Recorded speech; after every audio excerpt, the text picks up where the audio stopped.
أهلا يا ولاد يا حلوين. هنا جدكم حكيم، وجيت لكم النهاردة بحكاية جديدة فيها حكمة هتخلي قلوبكم منورة. يلا اقعدوا حواليا واسمعوا الحكاية معايا. في قرية جميلة وسط الخضرة كان فيه ولد اسمه عصام. عصام كان ذكي وشاطر، بس كان لسانه مش دايما طيب. لما يتكلم مع أصحابه ساعات يضحكهم وساعات يجرحهم بكلامه من غير ما يقصد. في يوم وهو ماشي في السوق لقى راجل كبير بيبيع كتب قديمة. قرب عصام من الراجل وقال له: عندك كتب فيها مغامرات؟ الراجل ابتسم وقال: عندي كتاب واحد بس مش أي حد يقدر يقراه. عصام قال: طب وريني كده.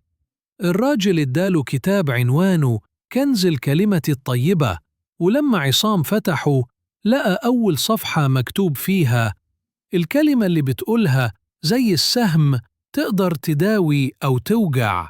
الكنز مش في الذهب، الكنز في اللسان اللي يطيب الخاطر. وفجأة الكتاب نور وسحب عصام جواه. لقى نفسه في مكان غريب، فيه ناس زعلانة وناس بتعيط، وكلهم بيقولوا: عصام قال كده، عصام ضحك عليا، عصام جرحني بكلامه. عصام اتخض وقال: أنا كنت بهزر بس. ظهر الراجل العجوز وقال له: الهزار ما يجرحش، الكلمة زي المفتاح، تفتح القلوب أو تقفلها. رجع عصام تاني لعالمه والكتاب اختفى، ومن يومها بقى كل ما يتكلم يسأل نفسه: الكلمة دي هتفرح ولا تزعل؟ ولما حد يضايق يفتكر إن الكنز الحقيقي هو الكلمة الطيبة. يا ولاد، كل كلمة بنقولها ليها أثر، ممكن تفرح قلوب أو تزعل ناس.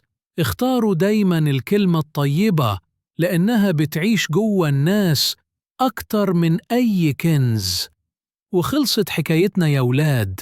لو عجبتكم القصة ما تنسوش تعملوا لايك للفيديو وتشتركوا في القناة عشان تتابعوا كل الحكايات الجديدة. أنا جدكم حكيم وبحبكم كلكم من قلبي.